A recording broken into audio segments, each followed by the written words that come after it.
Everyone to please come inside.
Distinguished guests, we are set to start today's proceeding of an inspiring journey of social entrepreneurs. To start the proceeding, may I invite Mr. Shyam S. Bhartia, Director of Jubilant Bhartia Foundation, Chairman and Founder of Jubilant Bhartia Group, for a welcome note.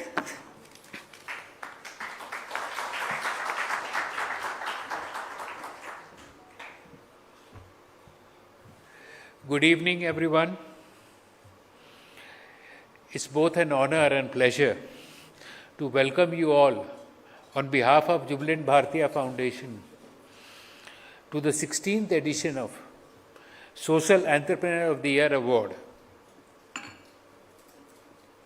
SEOY Award. This evening is especially meaningful as we are joined with our chief guest, Suresh Prabhu, a statesman whose visionary leadership has shaped India's journey across infrastructure, sustainability, and global economic integration. From steering railways to driving reforms in commerce and industry, civil aviation, environment, his legacy of impact spans multiple sectors. Sir, we are very deeply honored by your presence. Over past 16 years, the SEOY Award has stood a powerful symbol of what collaboration, commitment, and innovation can achieve. Our partnership with Schwab Foundation for Social Entrepreneurship has been central to this journey. We are profoundly grateful to Hilde and Professor Klaus Schwab and their dedicated team for their steadfast support and belief in the transformative power of social entrepreneurship. This year, we had the privilege of reviewing over 170 applications, each one a compelling story of resilience, creativity, and a deep commitment to solving some of India's most pressing problems. We also mark a milestone, 5 years of our partnership with Stanford University through Hindustan Times Fellowship under Stanford's Seed Transformation Program. This initiative has empowered 20 high-potential social entrepreneurs in the world-class training and network. These collaborations are more than a program. They are a platform for lasting impact. At the Jubilant Bharatiya Foundation, our mission continues to be rooted in driving meaningful change in education, healthcare, livelihood, and social innovation. Today, our work touches lives of nearly 2 million people across 14 states and more than 800 villages. Impact that reflects not just reach, but relationship built on trust, empowerment, and shared progress. This year, we have taken a bold step forward with the launch of Bharat Impact Initiative under Jubilant Bharatiya Center for Social Impact. Through this initiative, we are supporting 30 cutting-edge startups across critical sectors, from sustainable agriculture and accessible healthcare to climate action and inclusive development. These entrepreneurs are receiving incubation, acceleration, mentorship, and access to industrial infrastructure because we believe that right ecosystem can unlock extraordinary impact. This evening, we shine a spotlight on 4 remarkable finalists, individuals who exemplify courage, compassion, and conviction. They are not just solving problems, they are reshaping systems, lifting communities, and redefining what's possible. To our finalists, your journey are a testament to the power of purpose-driven leadership. Your work reminds us that true transformation begins with a single step, taken with empathy, conviction, and unwavering belief in a better future. We salute your vision and your dedication. As we celebrate tonight, let us carry forward the inspiration we gain, not just with applause in this room, but an action in the world beyond.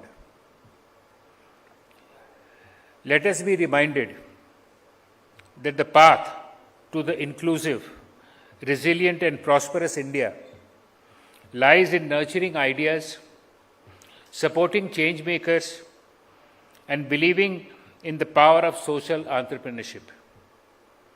Thank you, and let's continue the journey together.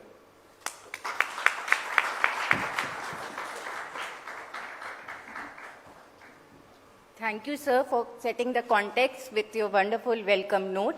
I request for a special message from Mrs. Hilde Schwab, founder and director of Schwab Foundation of Social Entrepreneurship. Can we have a special message from her? Good evening, dear social entrepreneurs, friends, partners, and distinguished guests. It's a pleasure to be speaking with you today, and I want to wish you a wonderful event. On behalf of the Schwab Foundation for Social Entrepreneurship, I want to say how grateful we are for our long-standing partnership with the Jubilant Bhartiya Foundation. For over 15 years now, we have come together to honor social entrepreneurs, and tonight you are shining a light on those whose ideas and determination help tackle problems many of us struggle even to describe, let alone solve. At the Schwab Foundation, we have met many such entrepreneurs over the past 27 years. Our community now includes more than 500 social innovators, some from government, some from business, many from the grassroots. They are all working in their own ways to build a more inclusive society. Many of our community members are from India. This is in a large part thanks to Jubilant's dedication. And I was especially pleased to hear that the incubator for social enterprises announced last year is coming to life. That kind of long-term support is what we need more of right now. We are living at a time where there are no easy solutions. Development aid is decreasing, politics are deeply divided, and the recent heat wave in India reminded us that climate change is here today. So what can we do? One answer comes from the people in this room today. Entrepreneurs who use business tools to solve our problems. Innovators who build organizations that serve a purpose, not just a market. Social enterprises offer models that work, models that tackle issues at their root. Often, they do so with limited resources, but deep commitment. Today, as public funding and philanthropic capital become more constrained, the ability of social enterprises to develop self-sustaining solutions is critical. Over the past year, with the help of many partners like you in the room, we have worked to spotlight the role of social innovation on key global issues. Our publications and insight reports explore how social innovation contributes to challenges such as climate adaptation, healthcare, racial equity, and the responsible use of AI. We have brought social entrepreneurs together with governments and businesses to showcase their instrumental role in shaping development agendas. As a result, social entrepreneurship is now firmly on the map. In just the past few years, we have seen the adoption of the EU Social Economy Action Plan, an OECD guideline on the social economy, a UN resolution renewed this year, the African Union's first 10-year strategy on the social and solidarity economy, and many national strategies supporting social innovation. At the Schwab Foundation, we have also launched the Corporate Leadership Council on Social Innovation. It brings together 50 companies committed to advancing social entrepreneurship. Half of them, including the Jubilant Bhartiya Foundation, have signed a public pledge to increase their investment in social innovation by 2030. But of course, behind all the reports and councils and commitments are people. People like the ones we are honoring tonight. People who get up each day and say, let's solve this problem, and then they do it. So while not everyone here will walk away with an award, I hope you all walk away reminded that your work matters and that it is seen. You may not always feel like you are making history, but you are making a difference. And in our experience, that's how history actually gets made. Thank you again to the Jubilant Bhartiya Foundation for your partnership.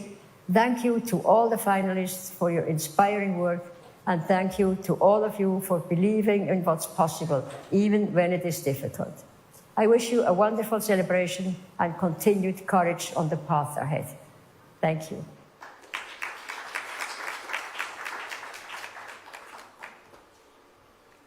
Thank you, Madam Schwab, for your encouraging words. Now it's our pleasure to invite someone who is a change maker in the world of social domain. I invite Mr. Anshu Gupta from Gunj for his special address.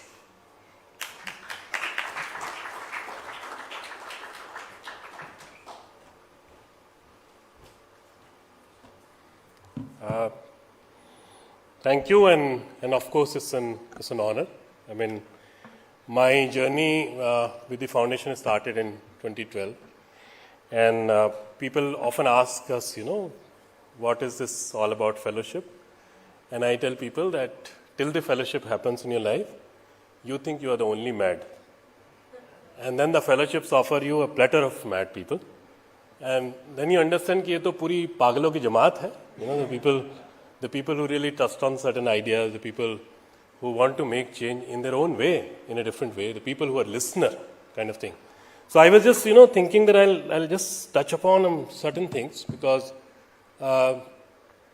many times we don't understand that it's a very lonely journey. Right? It's a lonely journey in the field where you are surrounded by people. You're surrounded by people in the cities, you're surrounded by people in the villages, wherever you work. But it's still a lonely journey. This is also one of the rare work, like if you see many other professions, you try to look for a happy customer, happy person who can buy your services, who can buy your products. And then you come to this field of social development and you try to look for people in grief. Right? And often that grief is not enough. You try to go further, deeper, and try to see that who is further in grief. And it's very complicated. It's very complicated to handle grief of people day in, day out. Right? Many people do not understand that because once you become a part of these conversations, these big events, it looks very rosy. Right? But the fact also remains that when you handle grief of people, the fellowships actually gives you a lot of strength. It makes sure that you are actually not a lonely person. It makes sure to see the impact of your own work, but also feel very happy with the impact of hundreds of other fellow travelers. I mean, if I talk about myself, in the initial phase, I actually used to tell people that a lot of, this fellowship came, they told me I'm an entrepreneur. At a time when I didn't even know how many E's come in entrepreneur, fine, because many of us sitting here are the first generation entrepreneur in our families. We never knew about it. But then they recognized us, then we met other people in this entire journey, and that's what made it very, very beautiful people. I remember there was a time just a few years back when we all thought that the technology will take care of the economic and social poverty and inequality. Everyone was talking about technology. Then came the days of the data, and we thought the data will solve the problem. Then came the age of AI, and we thought now the AI will solve the problem. And then you come back to this crazy bunch of fellows, and they say, okay, AI is important, extremely important, all kind of artificial intelligence, but then there is also human intelligence. There's also the human which we need to value. And that's where you get this bunch of people, that's where you become a part of this journey. Many of us know this, that by creating roti.com, you don't get roti. Many of us know this, that that's absolutely acceptable, but at the end of the day, it's human who need to work with the humans. So for me, fellowship is that, and I'm thankful to this entire family that it gives you courage. Even at the time of COVID, you were actually not alone. And the last point, which is extremely important for me right now, we are going through a massive bad time if we see the world. At least in my lifetime, I have never seen so many wars happening in such a way. I have never seen so many natural calamity, human-made disasters happening in this way.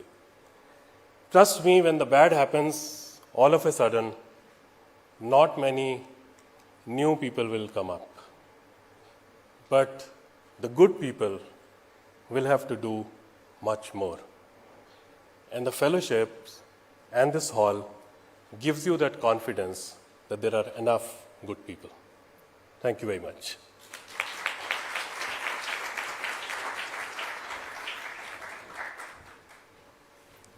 Thank you, Anshu sir, for such a heartfelt message. And now it's time to meet our finalists for the 16th Social Entrepreneur of the Year Award. I'll request Ms. Shireen Bhan, Managing Editor, CNBC-TV18, to facilitate the process.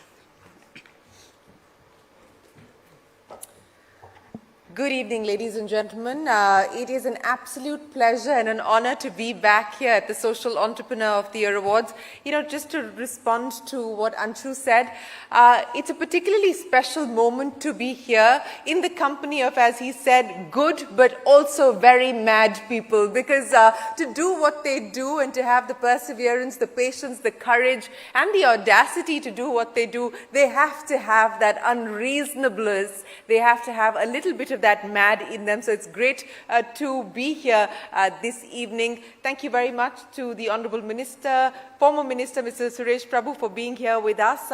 It's a pleasure to have you join us here this evening.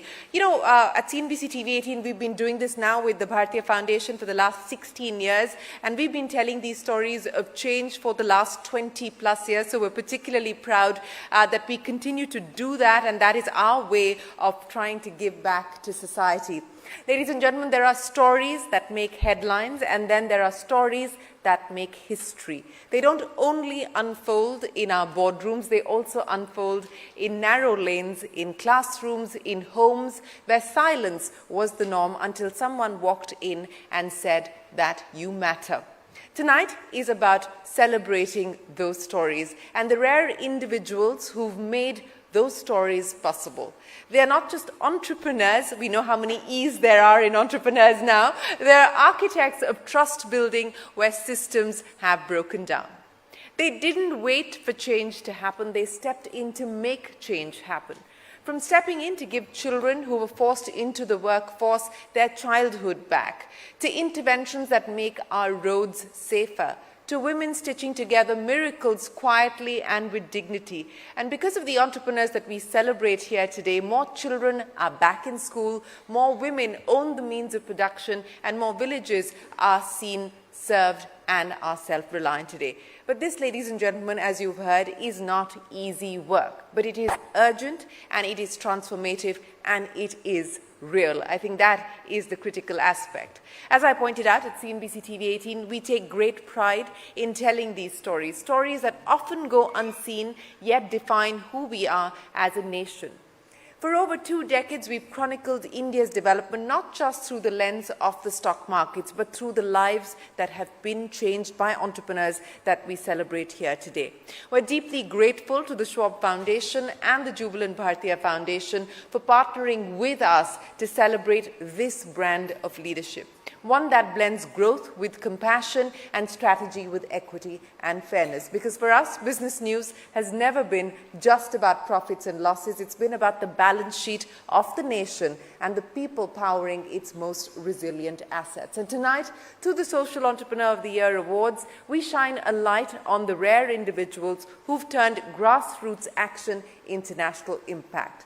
Our first nominee this evening, ladies and gentlemen, Hand in Hand India. In the dusty lanes of Kanchipuram in Tamil Nadu, children once labored in brick kilns instead of glass rooms. When Dr. Kalpana Sankar stepped in, she knew rescue wasn't enough. You had to change the economy around the child, starting with the mother. Hand in Hand India built a 5-pillar model of poverty eradication, combining education, skilling, finance, health, and environment into a single scalable solution. Today, they've mobilized over 1 million women, built 50,000 self-help groups, and helped create 11 million jobs across 18 Indian states and 5 countries. This is not charity, ladies and gentlemen. It is a movement to turn survival into security and women into decision makers. Here's the story.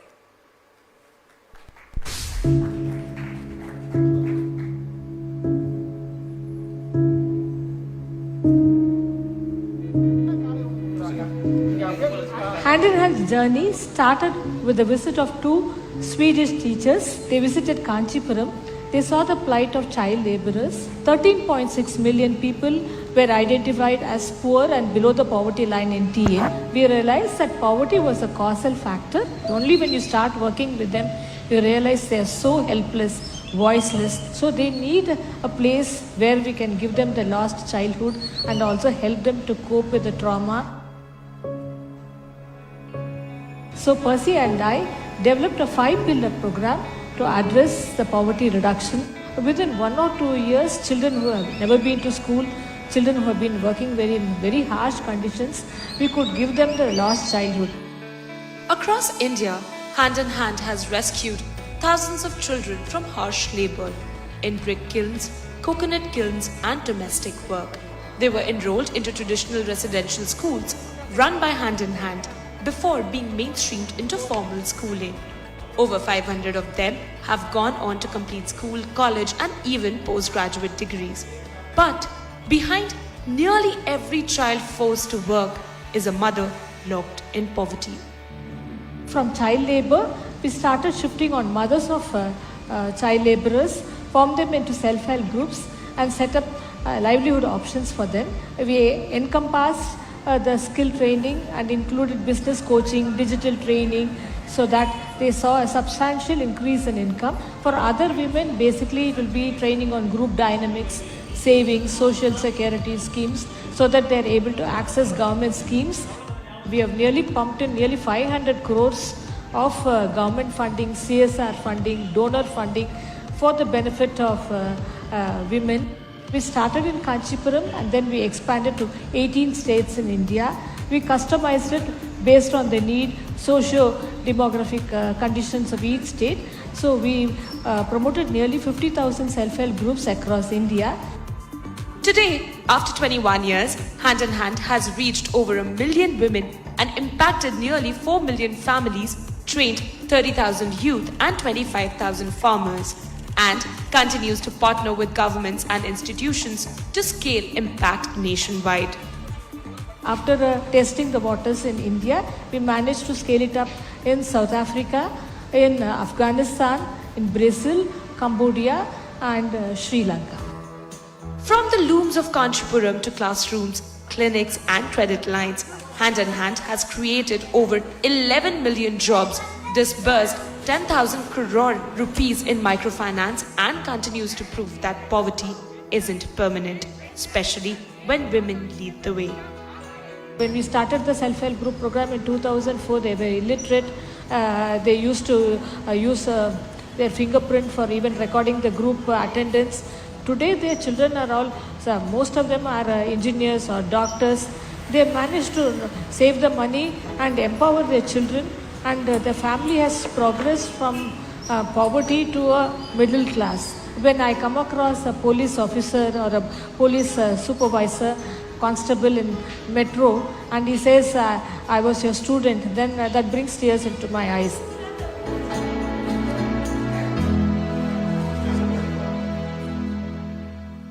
Ladies and gentlemen,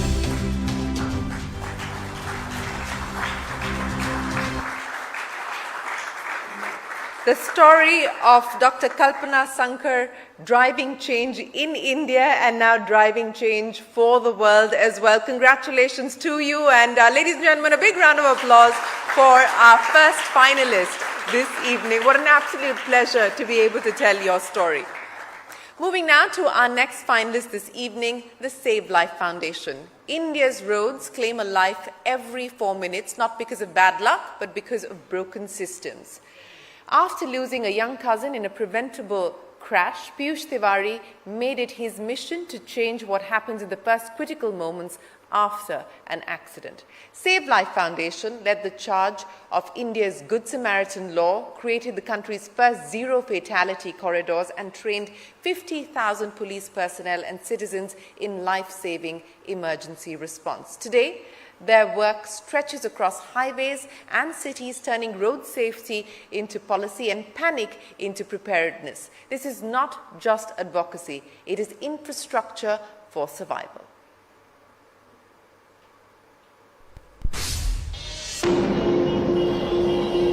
Road crashes globally kill 1.3 million people each year.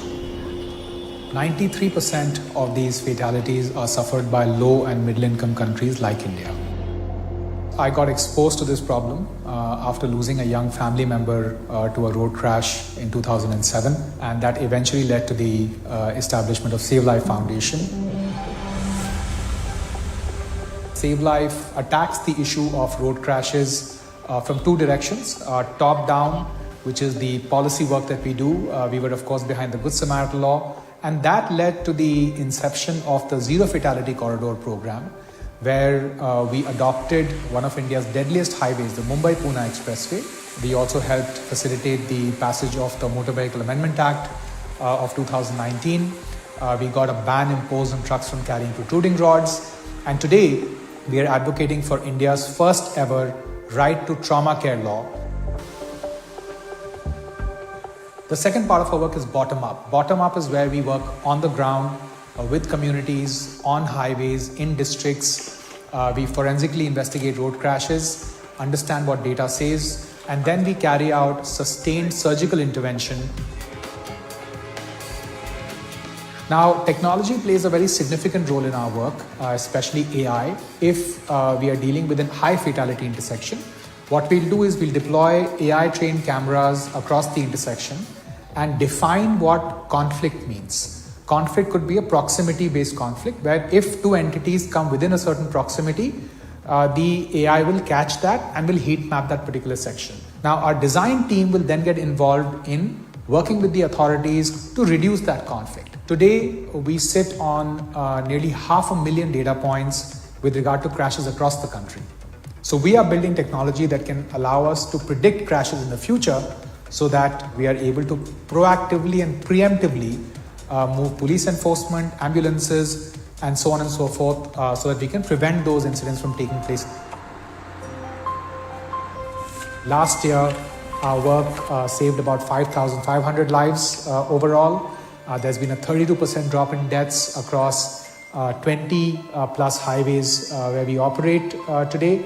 A $2.5 million investment from Save Life Foundation unlocked $70 million in government investment into the issue, which for us also means government ownership. Save Life has also trained close to 50,000 people in both life-saving skills as well as crash prevention skills. About 88 million people have been touched by either our interventions on trauma care, or better infrastructure, or better enforcement. Now, of course, the idea is to take it to 1 billion people. One of the challenges of our work is that we are constantly confronting trauma, and yet we see a lot of resistance. Our goal at Save Life is not to be required to exist forever. We are successful if we become redundant. If what we do today becomes part of the system, and we can go from being doers to being facilitators.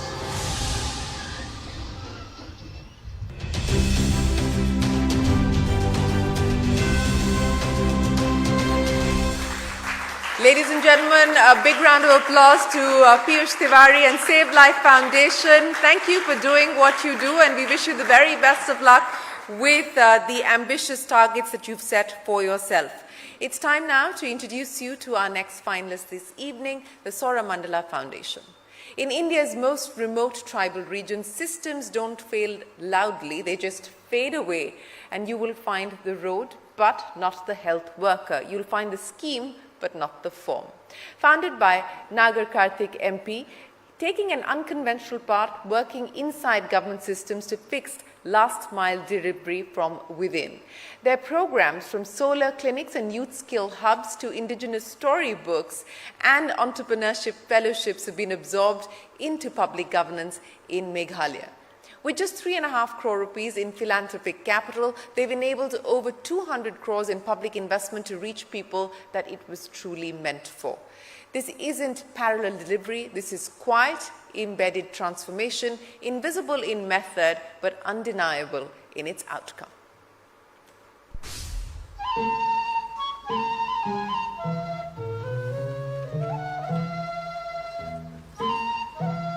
Traveling to reach school, trying to sell the produce that you're growing in your own field into a market, reaching a health center on time, a lot of things that maybe are taken as granted in many places I think these everyday challenges exist in the kind of communities that we work with. Sauramandala Foundation came about as an idea and as an organization to actually solve for this gap. So one of the first programs that we started was when we noticed that because of the lack of electricity in health centers, it's really affecting the way maternal and infant care can be given. We started with a pilot in the Garo Hills to solar power about 10 health centers. One of the other problems we saw on the ground was in the Anganwadis, there's actually a lack of contextual content. So this gave rise to something that we now call the Forgotten Folklore Project, under which in Meghalaya we have published 45 contextual books, and we also have built a curriculum that is aligned with the NEP to help them on their learning journey. There are a lot of rural entrepreneurs in Meghalaya, but they work in an ecosystem where a lot of services like access to markets, branding, logo design, access to machines are not really available. To address this, we designed a rural entrepreneurship fellowship where a block level team actually went to the doorstep of an entrepreneur, found out what their needs are, and actually helped them get access to this. Out of the 14,000 schools in Meghalaya, about 8 or 9,000 of them do not have access to water and electricity. A lot of the skilling opportunities that are there for things like hospitality and beautician training actually require somebody to go out of the state in order to get opportunities. So we designed a community space called the Chief Minister's Youth Centers where people can learn whatever they want to learn. We work with multiple partners who already are there in the social space, who have the technical aspects of this. Then we raise the required funds for it in order to actually take it to the ground, implement it, see if our own hypothesis works. Over the last 3 to 4 years, we've been able to use about 3.5 crores in philanthropic capital to unlock and leverage close to 200 plus crores of public capital. How this looks on the ground is within the 22 Chief Minister's Youth Centers that we run, we directly impact close to 10,000 learners. With the Doorstep Incubation Program, we are present across 12 blocks. We work with close to 450 plus entrepreneurs. We have helped solar power close to 400 plus health centers. Majority of our work is based out in Meghalaya. We have in the last year expanded in a small way to Assam and Nagaland. Our eventual goal is to expand to all of the 8 states in the Northeast and help set up these decentralized problem-solving ecosystems. In a way, the exit for Sauramandala Foundation is to actually set up a local chapter or a local team over here of people who understand ground insights, are able to problem solve with it, take that to the government and eventually scale.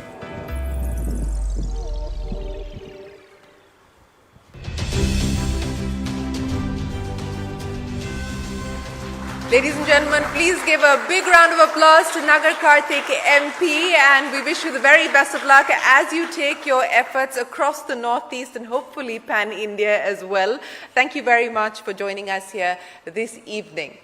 And our finalist at the very end, Ranga Sutra. They say India's craft sector is timeless, but what's rarely said is that its artisans often live without time, waiting for orders, for fair pay, for visibility. Ranga Sutra, founded by Sumita Ghosh, turned that waiting into ownership. Today, over 2,300 rural artisans, most of them women, are shareholders in the company that they help run. Through a hub-and-spoke model across 100-plus villages, Ranga Sutra supplies handicraft goods to global brands like Fab India and IKEA, while also building direct-to-consumer channels. But their greatest product is not textile, it is equity, ladies and gentlemen. This is what an enterprise looks like when value chains begin and end with the hands that create them. Here's the story of Ranga Sutra.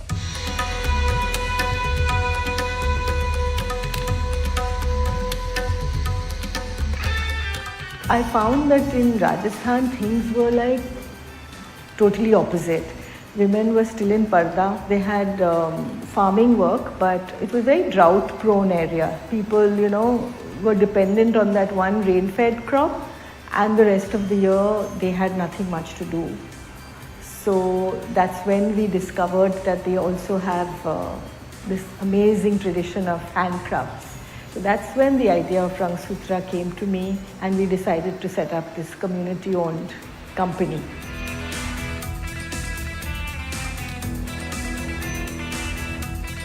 What we did was we went back to the artisans and convinced them to put in 1,000 rupees each. The artisans are shareholders and they are my co-founders. We started off with 1,000. Today there are 2,300 who are co-owners in the company. There was this one artisan who had framed up her share certificate. So I asked her, she says, you know, this house that we live in, it's in my husband's name. The land that we cultivate is in my father-in-law's name. This is the only thing which has my name in it. With this work over the years, you know, it's given women a lot of confidence to have a say in decision making. Like for example, all the women we work with ensure that their children, especially their girl children, go to school. We have a hub and spoke model. So Bikaner is where our hub is, and that's where most of our people are. But we work in like literally, you know, over 100 villages around. And the artisans, many of the embroidery artisans are in these villages, and we can't get them to Bikaner because it's too far. So we set up these village centers. And these village centers are managed by local women themselves.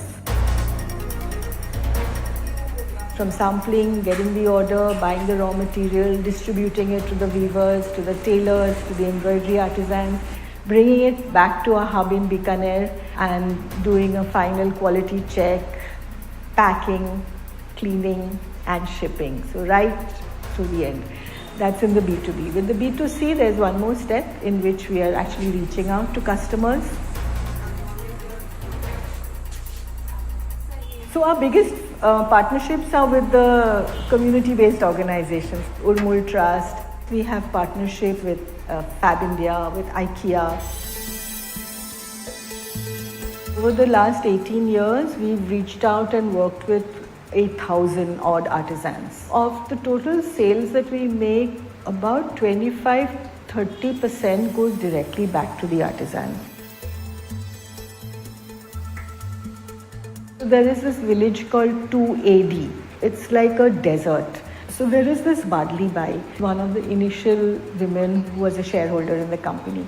And her daughter, of course, has learned how to do embroidery, and her granddaughter now, as one of them says, we are like an oasis in the desert and we can bring about change. And they really are bringing about change.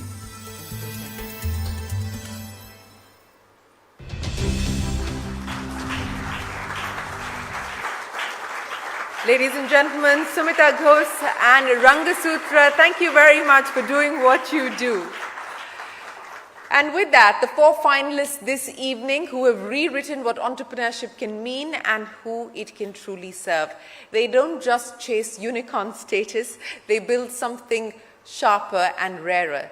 Systems that restore dignity and expand the circle of opportunity for many. They show us that change is not a slogan. It is deliberate, data-backed, and deeply human at the same time. Once again, ladies and gentlemen, please join me in saluting all of our finalists here at the Social Entrepreneur of the Year India Award 2025 and the future that they are already building. Without further ado, may I request Trang Bergari, the Community and Event Lead at the Schwab Foundation for Social Entrepreneurship, to join us on stage. Trang, help us felicitate our finalists here this evening, and may I request Mr. Prabhu to do the honors, sir.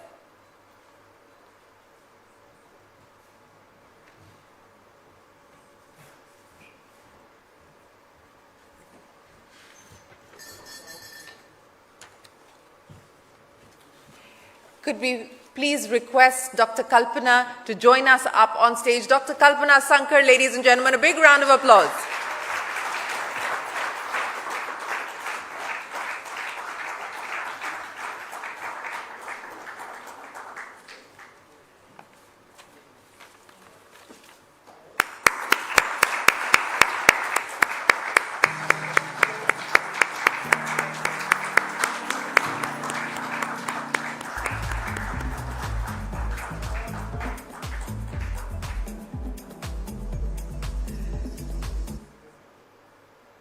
Congratulations again, Dr. Sankar. Thank you so much for being here with us this evening. We will move now to honoring our next finalist here this evening. May I request Piyush Tiwari of Save Life Foundation to join us on stage.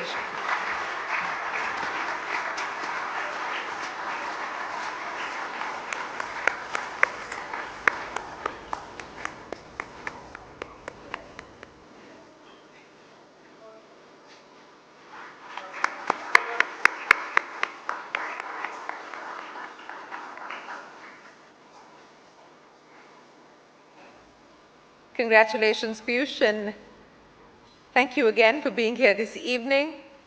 Our next finalist that we would like to honor, Nagar Karthik, MP of the Sauramandala Foundation. Ladies and gentlemen, a big round of applause.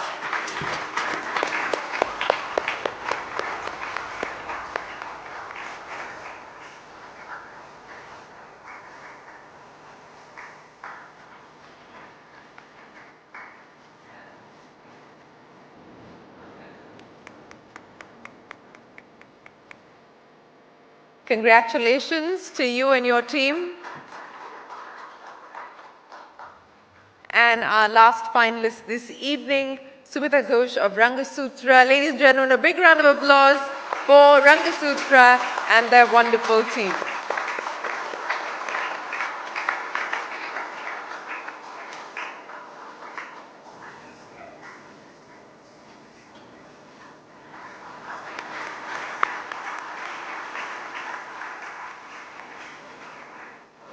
Congratulations, Sumita. Thank you so much for being here. And it is now, ladies and gentlemen, that time of the evening when we reveal the India Social Entrepreneur of the Year 2025. Trang, would you like to do the honors, please?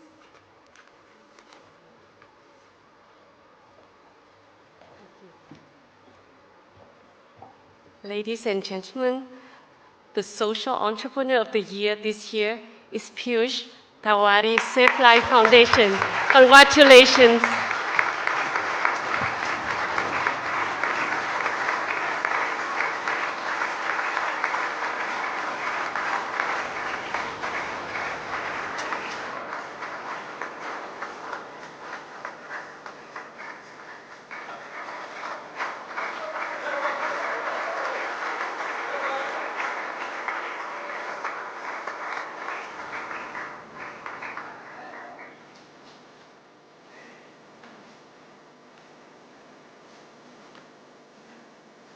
Now that the photographers have had their fill, Piyush, may I request you to say a few words, please?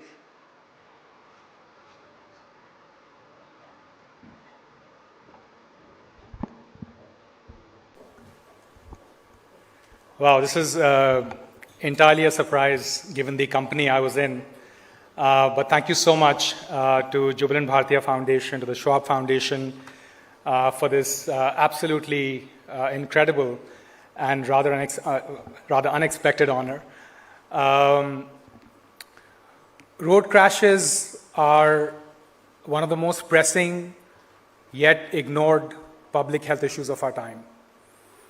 Our country has lost 1.5 million people on our roads since 2015 alone. 6 million have been left seriously injured or disabled for life. Roads are meant to demonstrate progress and hope, and not to take away lives, and not to leave families completely devastated.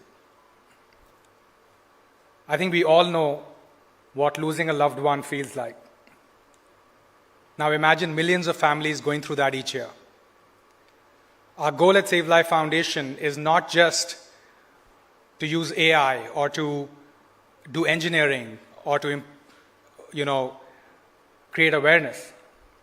Our goal fundamentally is to prevent that trauma and to take roads to being that symbol of hope and progress that they ought to be. Arteries that connect us to education, health, livelihood, and most importantly, to our loved ones. I'm really grateful for this incredible honor, and thank you so much for giving me this platform and this opportunity, but most importantly, for giving road safety this platform and this opportunity to be recognized as an important enough issue to deserve your attention and your recognition. Thank you so much.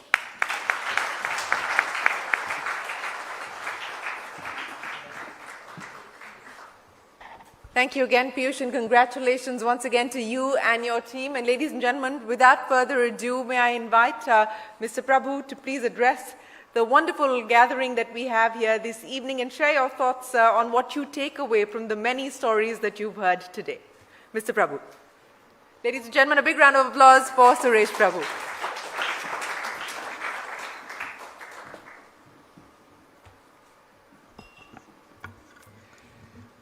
Good evening, friends.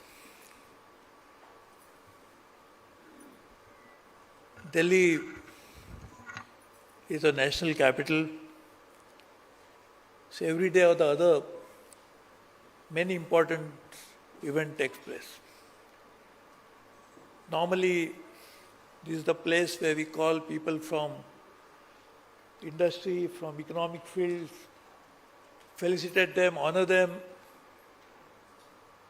and bestow upon them a very important felicitation that one could offer. But rarely we can see such a glamorous program in which the social entrepreneurs are recognized, rewarded, as well as awarded with such a very prestigious award. This is not the first time this program is taking place. It's the 16th year of Social Entrepreneurship Award. And 16 years, many people have participated. Like this time, there were 4 finalists. So there have been finalists in all these rounds, and obviously only one can be the winner. Doesn't mean others are losers. They're as much as winners as the one who got the award. And all of them, in the last 16 years, have come to this stage because they have done something amazing in their respective fields, in some faraway village or in a very rusty city. But what they have done is something that not many people do, as Shireen was saying. It is a very exceptional leadership. That's what they displayed, and that's why they are rightly honored. So let me congratulate Jubilant Bharatiya Foundation, Mr. Shyam Bharatiya, Mr. Hari Bharatiya, their team members, for doing this for such a long time. With a passion, with a mission, with understanding that business can take a society as far as it could, but not beyond. Ultimate objective of society and the individual who form this society is to bring in happiness in the lives of people. So business does that, economic development achieves that, but only to an extent. There is certain pain in the lives of people that cannot be felt unless you are very close to the society and the person who are suffering this pain. You would recall that maybe 20,000 years ago, even 5,000 years ago, the societies were living in a very small batch. There are not more than 1,000 people who could become part of an immediate community. So if anybody is suffering, we can always feel the pain. They'll rush to the rescue of that person. My friend who comes from Meghalaya, he can narrate stories of how even today, the tribal societies, how they are governed. The tribal head will really feel the pain and will go out and try to help them. But now we have such a large population. So therefore the pain cannot be felt unless there is somebody who is willing to go out, has the empathy, has the capability, has a heart to go and feel that pain. And therefore today, despite huge progress that the world has achieved, and that's what Schwab will tell you, as the World Economic Forum, they have created a great platform, great institution, which actually brings in people as leaders of corporate world from all parts of the globe, and they talk about global issues, economic development, and many other such things. But despite such huge development that we have got, the pain of the people has also increased, and that we don't feel it unless we have some people who have the ability to go out and try to make an extra effort to feel the pain. You can say the governments of the world, they have the same duty, same obligation, same responsibility. But many times people who work in the government, they work for salaries. They work with a mandate, but not necessarily with the heart that is required to feel that pain. And therefore these people who are now, today 4 of them, there are many others, and I know the rigorous process that has gone into selecting the finalists. Many participated in this program, and I'm sure Mr. Bhartiyas will tell you that there were many others who could have been awarded with such program. But the process has revealed the great contribution that you all are doing. And therefore I want to really congratulate you. And I'm sure this and this only will lead us to the final destination that all of us have got. Final goal that we have is to make every life happy. We can make societies happy, we can make countries prosperous, but to make individual life happy, we really need intervention of the kind that only social institutions, social enterprises can really do it. Today, we are all passing through some difficult times all over the world. The settled norms are thrown to the wind. And therefore, we are entering a world which nobody knows what it is going to be. Of course, it's not the first time we are feeling like that. In fact, Gautam Buddha lived a life when he realized the only thing that always happens, constantly happens, and that's what it changed. He realized only through breathing that every breath I'm taking is different than the previous one. And again, the next one is again different than what I just experienced. So he came out with the science of Vipassana, which in India, or for that matter in the world, Mr. Goenkaji popularized. But he realized that change is the real thing which keeps happening. Now the changes of different types. Schwab spoke about climate change. Here you are talking about social change. But change is something which is always all around us. And at this time when we are experiencing a change of a different magnitude, what is that we really need to do to bring societies also free from such extraneous intrusion into their life? So I'm very happy that even today, Prime Minister Modi, he's talking about now making our country prosper with a slogan that let everybody think about Bharat. So to become Bharat, what do you have to do? You have to be a Bharatiya. But now people want to be Bharatiyas, but they have been Bharatiyas who were born here for a long, long time, and they have been practicing to be a Bharatiya, not only in their business but in their social life, into all their endeavors, and that's why they are the rightful organization. They are the organization which can actually host such a program. So I know we have a challenge on hand. We have to make economic progress possible, and that's what Shirin keeps talking about every day in and day out. She shows on screen how much share price has gone up, how much value addition has happened. Nowadays you must be talking about how much value has been lost in the share markets. But all of that is economic terms. So more of loss than gain nowadays. But even then, she talks about economics all the time. Mr. Bharatiya, of course, run business not only in India, but in different parts of the world, which also speaks about economic gain. But I don't know how many people will think about bringing it social change which can actually sustain the society. When we talk about sustainability, it is not only environmental term. Sustainability doesn't mean that we have to reduce emissions, we have to recycle, we have to make sure that we actually provide more forest cover. All the necessary things have to be done for sustainability. But sustainability in real sense will happen only when there is societies will be stable. And societies can never be stable only with economic development. Economic development is important and also has to be a driver.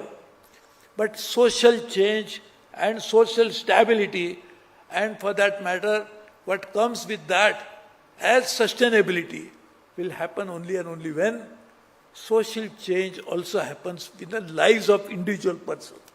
And to do that, we need such social entrepreneurs. And that's the reason why the Jubilant Bharatiya Group must have thought about it along with Schwab Foundation to really make foundation of the society strong. If the society foundation is strong, the superstructure will stand. Otherwise it will not be sustainable. We don't need an earthquake that happens to bring it down, but social upheavals can be even stronger in terms of magnitude of the collapse that it can cause.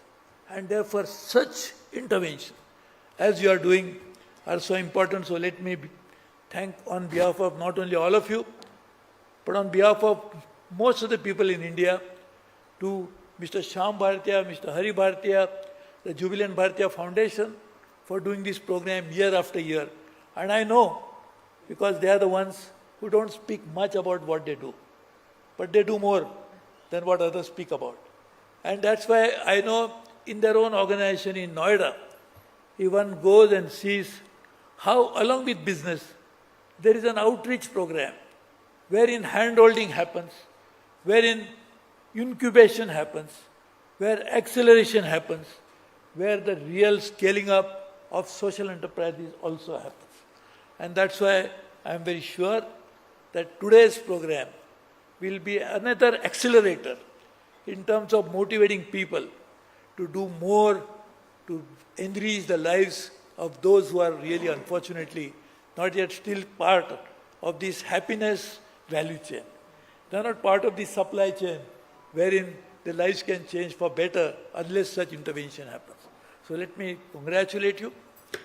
Thank you all. Thank once again my dear friends, Bharatiyas. I have been here before. I had given this award some years ago, and that time also experienced the kind of vibes that such programs can generate. And therefore I am very happy that I could come again, and also hopefully in future, so that I can give more awards to such fortunate, to such great people who make the lives of others better. Thank you very much. All the best to you.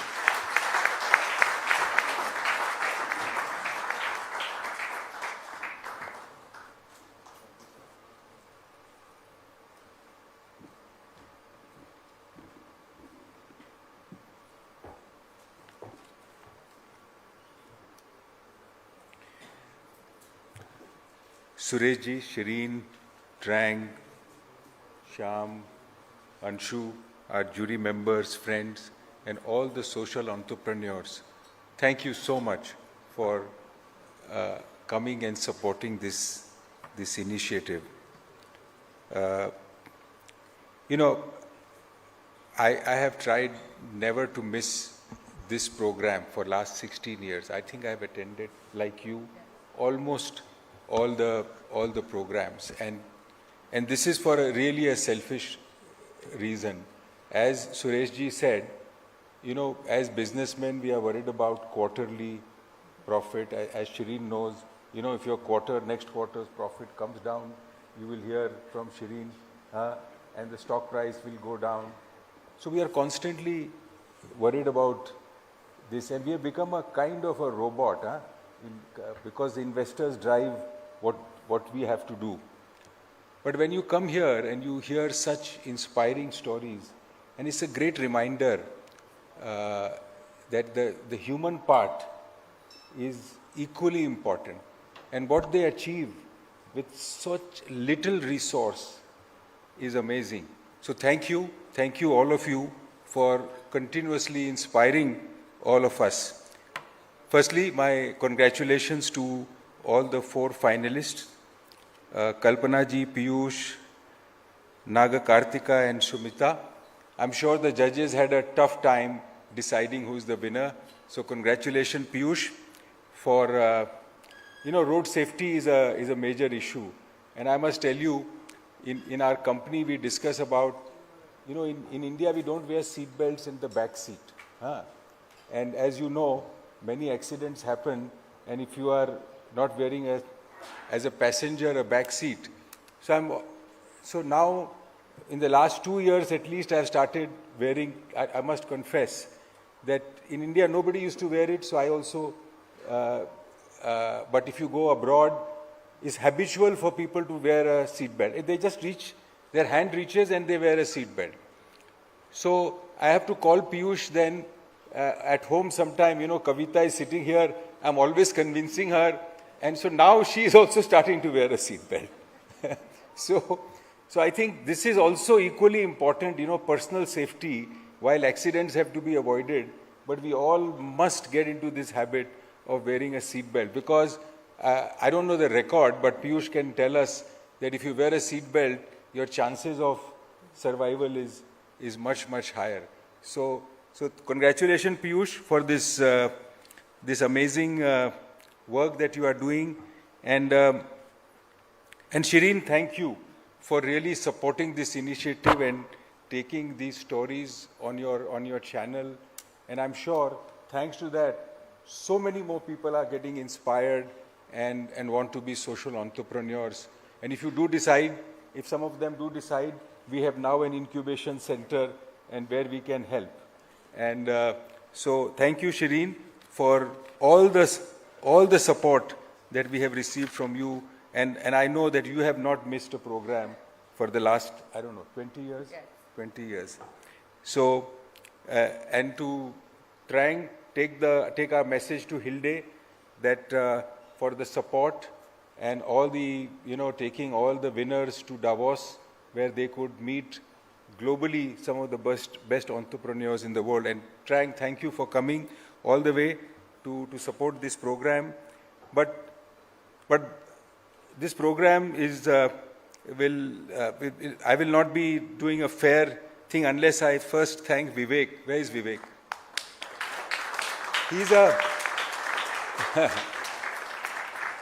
He's a force of nature, actually, because, once I visited Bali and I saw an incubation center, and I mentioned to him. And so next year he comes and says, we will also start an incubation center. And in 6 months, the whole program was ready, and in almost 8 months, it was launched. So Vivek, thank you. Vivek and his team, Rajendra, Devina, everyone, really, without you, we take all the credit, but all the work is done by you. Lastly, I must thank Suresh ji. Sir, you are a social entrepreneur, because anybody who comes to you, you are helping. I don't think you have done hours worth of work for yourself. And I have known you for now 25 years, almost 20 years. And you are constantly working for others, either doing something, and your energy, and I don't know, you travel almost 20 days or maybe 25 days globally. I keep getting messages from you. You are in different corners of the world and always doing public work. So I think one day we will give you an award also for doing this work. So thank you, ladies and gentlemen. I know we all got delayed by traffic today, and thank you for making it, for making this trek, and good evening.